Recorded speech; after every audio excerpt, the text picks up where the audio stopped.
I'm going to go ahead and preface this video with, I do not think Asmongold is a bad person. I don't think Asmongold is a bad person. I really don't. I may not like his content, and I may find a lot of what he does to be kind of boring, because it seems to be a good even split between just him watching somebody else do something and then wiggling his eyebrows at it, and then him doing like Path to Exile stuff. It's not content for me, but I do have an art team that I care about, so it actually matters to me a little bit when we talk about AI art stuff. So I think it's probably important for us to go ahead and tackle this particular video from Asmongold. I wanted to give that clarification there so nobody came in thinking like, oh, Suris is taking a political stance against Asmon. That means Asmon's a bad person. No, I don't think Asmon's a bad person. I disagree with this video that he has made. That's about where I'm at. But let's go ahead and take a listen. To expect me to draw a moral line, I have to perceive a difference that I consider substantial. And I do not consider the difference substantial.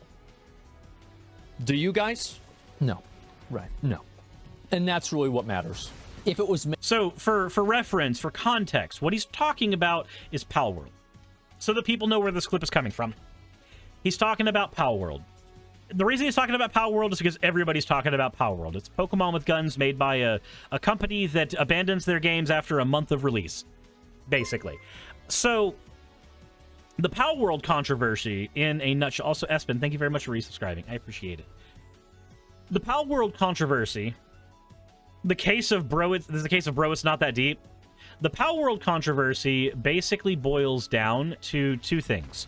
Two groups of people who have issues with the game. Well, three, really. Group one, people who just don't like what it is. It's Ark Survival evolved with, like, Pokemon skin and some timed building.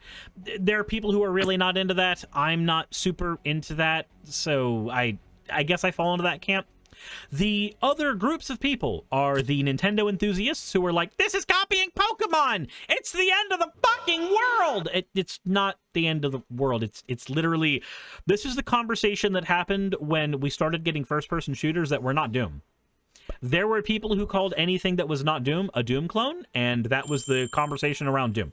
Like, that we've lived in this world once before. It's okay for a company to make a game that uses the same creature battling and collecting premise as Pokemon. And it's not even really the same. Like, Palworld's it's a different game.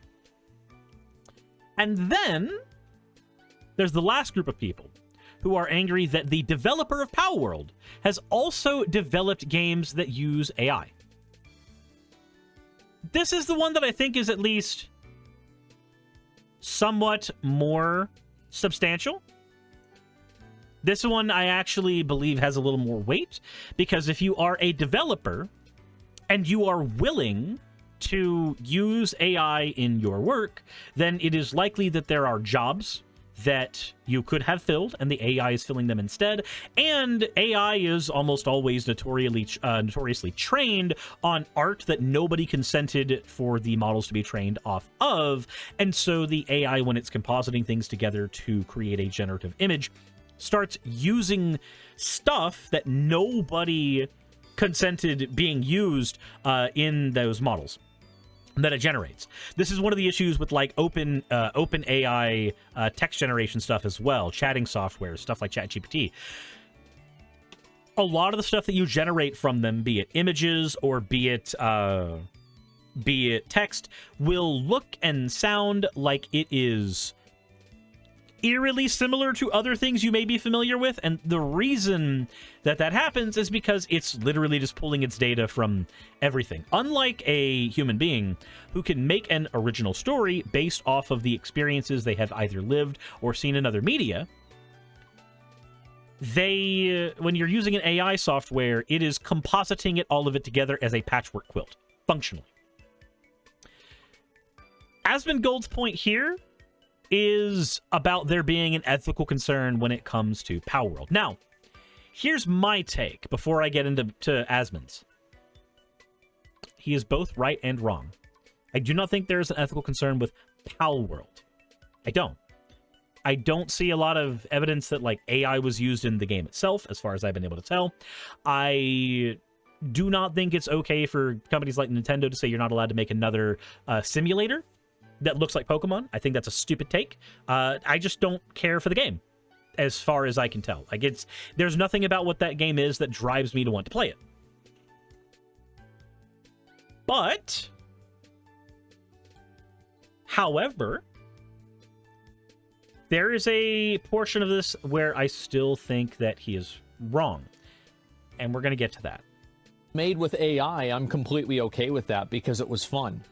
Okay, so this is the other one that I don't like. His idea is entirely consumer-brained. The idea that, oh, it's okay for this game to be made with AI because the game is fun. It's okay for a game to be made with AI because it's fun. Let's listen to it in the beginning again. Do you guys? No. Right. No. And that's really what matters. If it was made with AI, I'm completely okay with that because it was fun. So, if a game is made with AI, there's a lot of questions about whether that game was made ethically. Was the AI trained ethically in a way that it's sourcing all of its stuff from people who consented to their artwork and their designs being sourced? Was the AI used in place of an employee who would have been doing the work? Have we actually stripped a job away from an artist, a field that is notoriously hard to get paid for what you do, not because there's not a demand for it? There is a demand for it, but because oftentimes the things that artists like doing and the things that are demanded of them in the art field are usually incongruous. Corporations want very nice, sterilized art for their stuff, and people, like VTubers, tend to want very specialized art for their stuff, whereas a lot of times an artist will want to work on a lot of passion projects. These things can sometimes be incongruous, but it at least means there are avenues for employment for artists. Unless you are employing AI in that and generating all of your art that way. If you are generating all of your art that way, then yes, for one, like Sawara said, the artwork is not actually, I mean, it's not even artwork, but the items that are being generated are not eligible for copyright. You cannot copyright something that is AI generated. That is a law in the United States. But on top of that, that is a position that could have been filled with a human being. We are in this weird spot where we get really angry at companies for laying off people, but we don't get equally angry at companies yet, or we're not quite in a position where we can yet, for automating away their jobs. There are some jobs that should be automated away. I'm okay with using automation to take away jobs that are menial, that don't bring any meaning to somebody's life, that are not important to them. If you have a feather fold for those people, if you have a way for those people to support themselves, like having a universal basic income, that's a way to make it to where you have AI that is involved in the production of something, but people aren't getting screwed there if you had something like universal basic income to begin with. We don't have that. And because we don't have that already, because we don't have people getting their basic needs met by the market or otherwise, then we need to try to employ more people, make sure that more people who want to use their passions as a way to generate income have avenues to do it. And when we take those avenues away from them because, well, it was more efficient, well, it was more cost effective, well, at least it was fun, we're stripping away some of the best parts of our humanity at that point. Art is one of the things that humans do that is entirely unique to humans. And when we take that away from humans, what the fuck do we have left? Also, I need to... So do you think McDonald's can be fully automated? Yes, McDonald's can be fully automated. There are other countries that have vending machine versions of fast food places that you and I probably frequent here in the States. That stuff can be completely automated.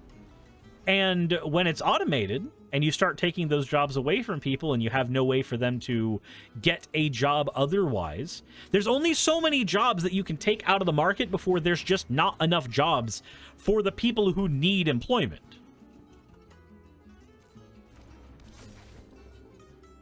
But let's go ahead and see what else Asmo has to say.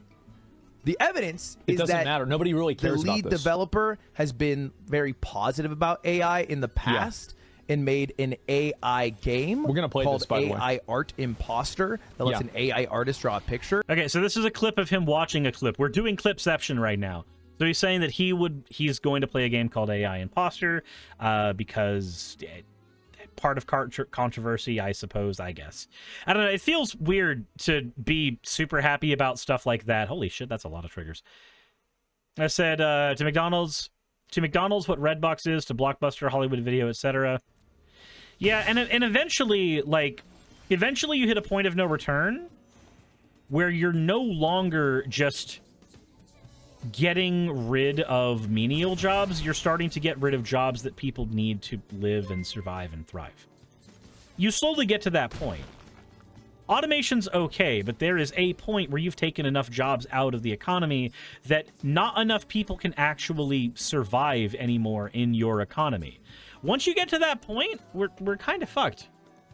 And so that was like one of the games. We're gonna be playing this week. Yes, just generally has been much more positive about some of the benefits of AI rather than what is the normal sentiment amongst artists and you know, I guess. I wonder why the normal sentiment amongst artists is that AI is bad. Do you think it might be because AI is a habit of taking away their jobs and livelihood? Do you think maybe that's a reason why they have that sentiment?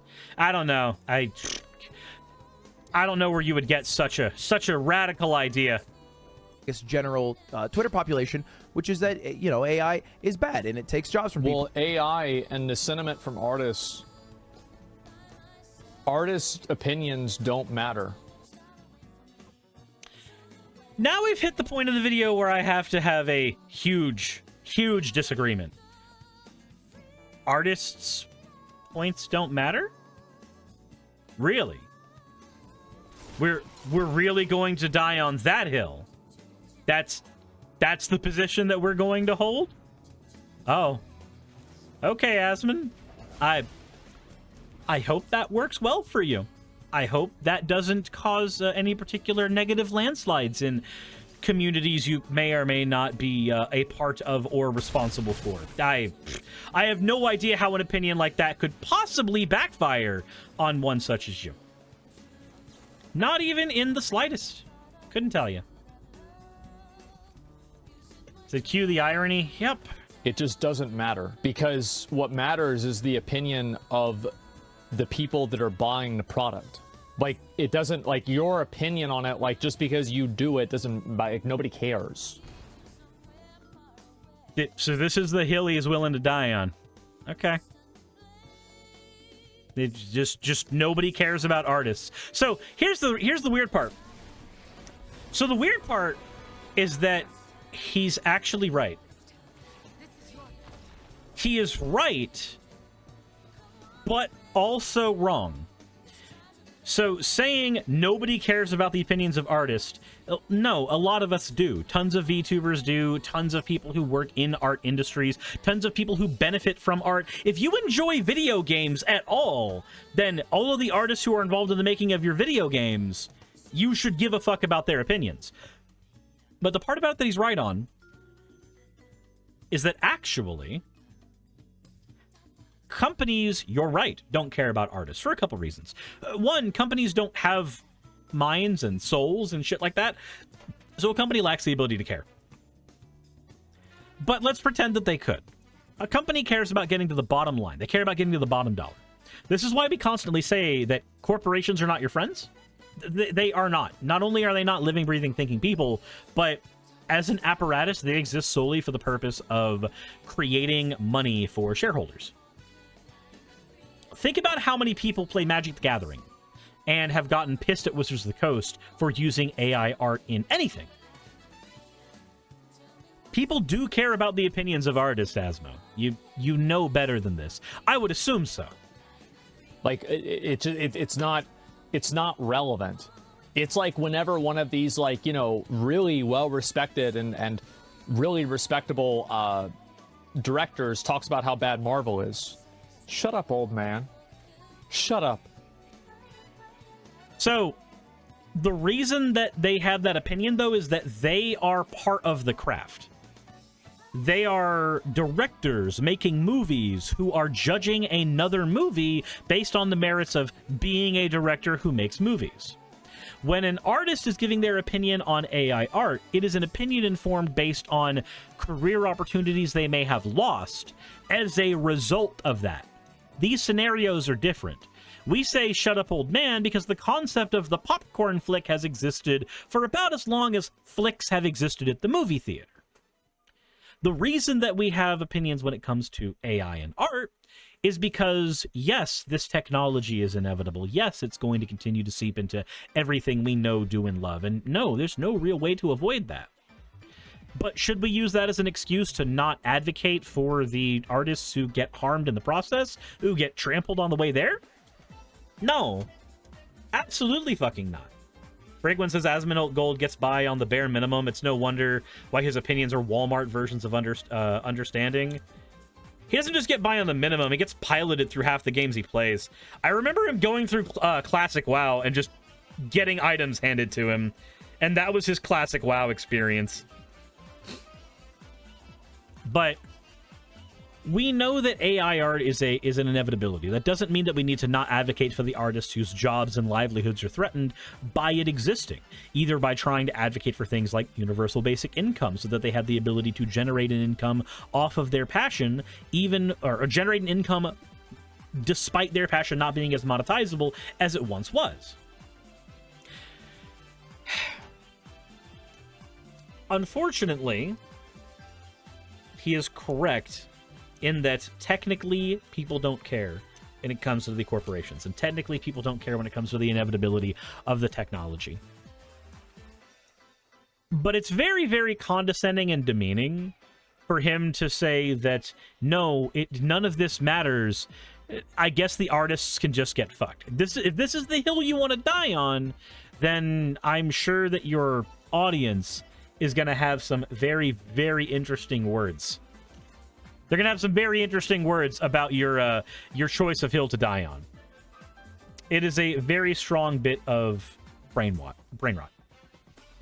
I don't necessarily have a horse in the race in the Power World discussion. It's just not a game that's for me. Maybe I'll play it one day. Maybe I won't. But I think it's important, listening to this, to recognize that there are people who do care about artists. But also, maybe we should stop taking the opinions of streamers seriously. And I say that as a streamer whose entire business model relies on saying my opinion on the internet. Maybe we should stop taking us as seriously as we do. Maybe then the Nick Fuenteses and the Tim Pools of the world wouldn't have as big of an audience as they do. Anyway, let me know what you think in the comments section below. That's my take there. In the next episode that I do, I will make sure that the fan art section returns in proper. Apologies for not having it come up as much, but with everything that's been going on, it's been very hard to concentrate on that. So let me know what you think in the comment section below. Hit the like button if you haven't already, and as always, insert end of video tagline here. Hey, I just quickly want to give a thank you to all of my wonderful patrons who keep this show running. YouTube and Twitch are a pretty bumpy ride at the best of times, and the stability that Patreon provides me is worth more than I can say here. I'd also like to thank each and every one of my $20 and up patrons here, and they would be Red Joker, Britzkrieg, Cameron, Dren, Jemshin, Smiling DM, Poundini, Mabbity Babbity, Naomi, Isaac, Nixie-chan, the Oberon team, Agamotto, Jordan, Ravi, Giuni, Kiratorian, Prisma, all of you, I'm not saying that part, and Starlight. And finally, thank you to everyone else that helps keep this channel alive. While you're here, why not check out another video? And thank you for watching.